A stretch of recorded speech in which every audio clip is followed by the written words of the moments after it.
Well, I'm doing a relatively short day hike in the Ball Mountain area, Ball Mountain Scenic Area. It's located just south of Greenville.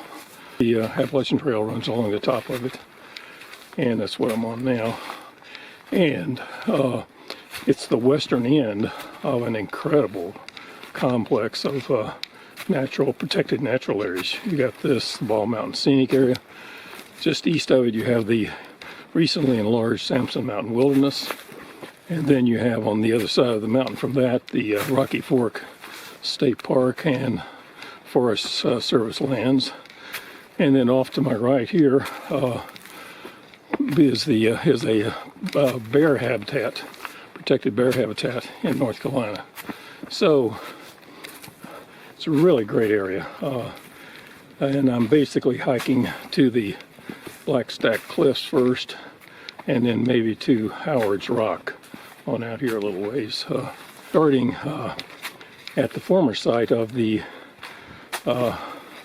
Viking Mountain Resort, which was a real failure. They somehow thought they could do a resort at the end of a really bad dirt road where it doesn't get that much snow even. I think they may have even planned to do skiing. Anyway, it was a real failure. Sat there for years, deteriorating. And here's a photo I took of the Ball Mountains from near Greenville. The Ball Mountain Scenic Area where I'll be hiking is on the right, Sampson Mountain Wilderness on the left, and behind the Sampson Mountain Wilderness is the Rocky Fork area. And this is a GPS track of my route, starting left, going up to the top right, going on the bottom one, and coming back on the top one. Here's a photo I took in 1979 of the Viking Mountain Resort, which was shortly to close and deteriorate, and then the Forest Service bought it in the 1990s and removed all the buildings. That's the Valhalla Inn, which was the centerpiece of it. The trail I'm doing starts at what's called Jones Meadow Parking Area at Camp Creek Bald, which Garmin GPS will pick up. Starts out as an old road that's been closed, but vehicles are obviously using it illegally. And then it goes down and then up and over a knoll to Bear Walla Gap. And at that point, it meets the AT. And shortly, I'm at Bear Walla Gap and the Appalachian Trail coming from the right, going to the left, less than a quarter of a mile.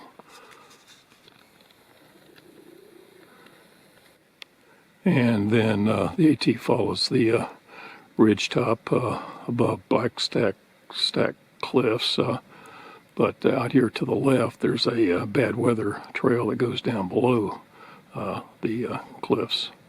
Doing a short detour off to the left to see, I guess, the tops of the Blackstack Cliffs that look out over the Tennessee Valley.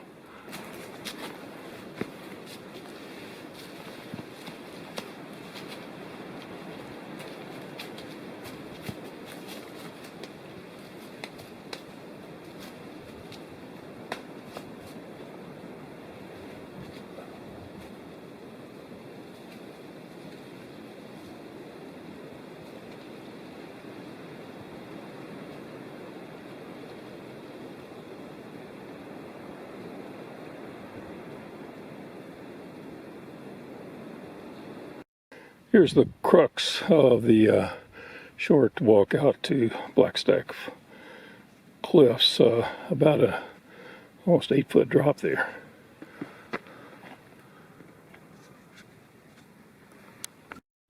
Here's a photo of the Blackstack Cliff showing the stacked rocks, and shortly I will be standing on the highest point there. These big granite rocks hanging out over the valley below, and there is the other end of the mountain, I guess. My car is the one that's reflecting on top of that ridge right there. That's the trailhead where I started after driving up a long, circuitous road. And then the view looking out over the Tennessee Valley. Greenville is there, I guess. And out that way is just an incredible array of natural areas. At about 3/4 of a mile, there's a important junction. AT goes off to the left.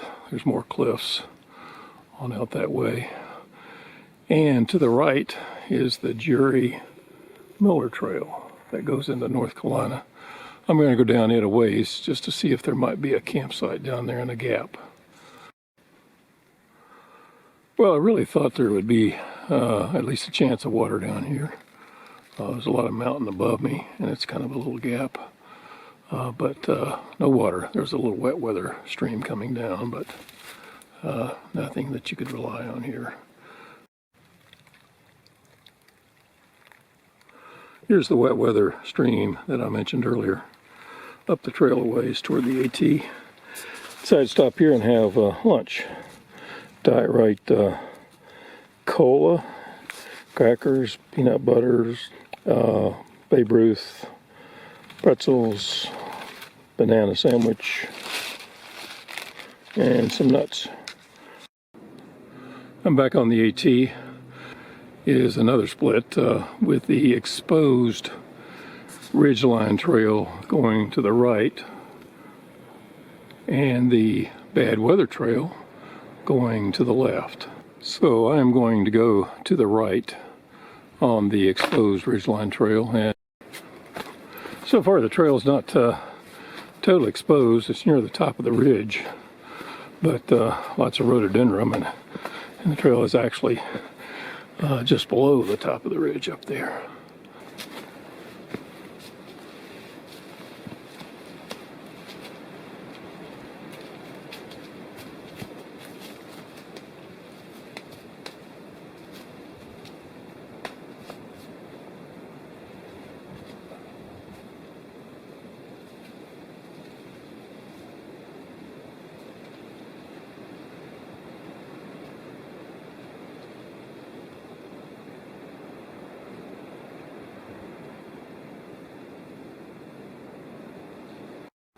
Now this is very exposed.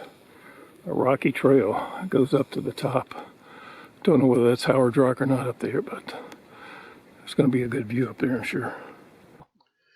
Here's the view from the top of Big FIRESCALD Knob, where Howard's Rock is located, named after a guy who built trails in this area. This is in the Bald Mountain scenic area that we're looking at right now. Just incredible. And this is a high point that I'm standing on here. Up and down, like right there and right there. Lots of rock as the trail traverses along the top of the mountain, and like in those scenes there, almost all rock. Finally, looks like I might be getting toward the end of the really steep up and down along the ridge section. There's some nice level areas down there, woods and dirt, and not just rock. I'm getting really tired. It's almost 3 o'clock, and I figured to be at Fox Cabin Gap by 3, but I don't think, I'm definitely not going to make that.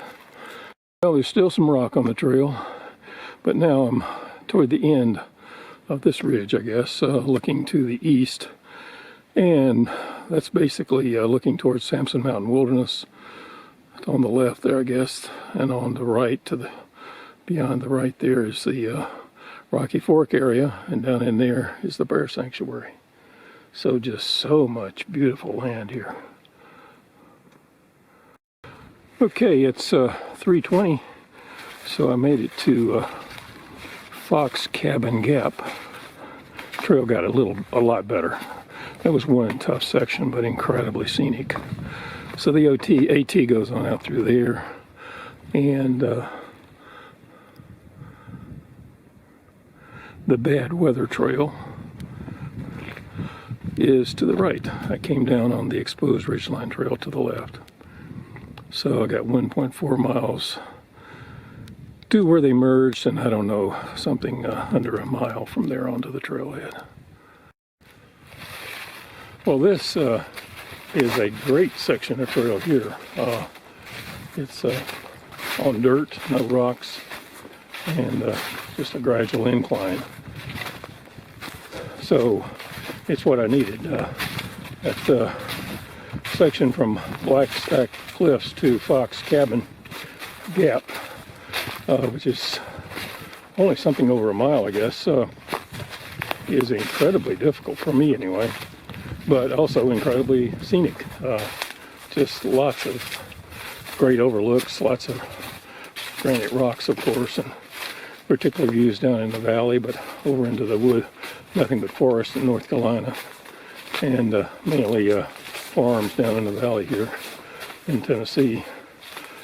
So this was going to be a great loop, which I would recommend. Let me just show you how good this trail is compared to what I was doing previously. Just gradually out the side of the mountain there. Perfect.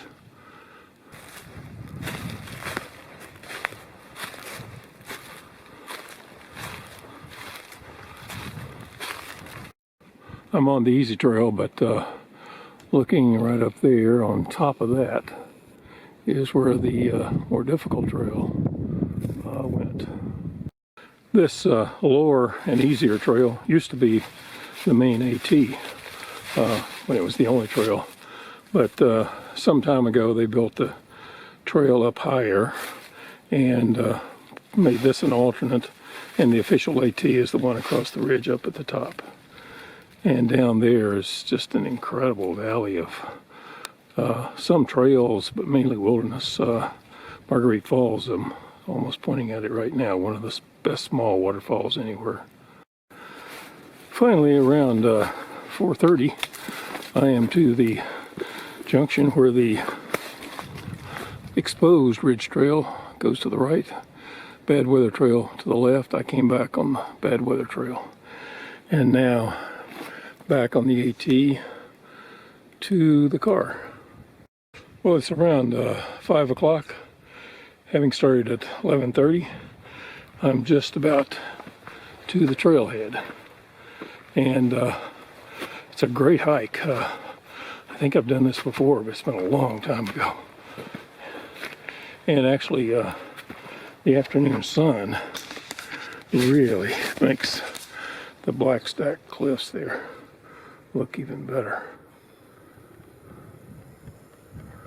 Yeah, I was standing right on top of the highest rocks there earlier today.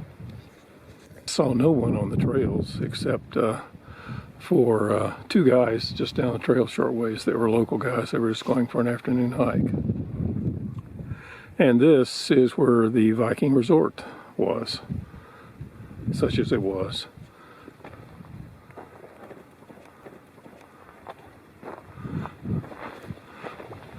And way out there is where the loop is. You go out above all those cliffs and then back below them. Finally, here's a video of the Ball Mountains, taken near Greenville, starting on the north side, going to the south side.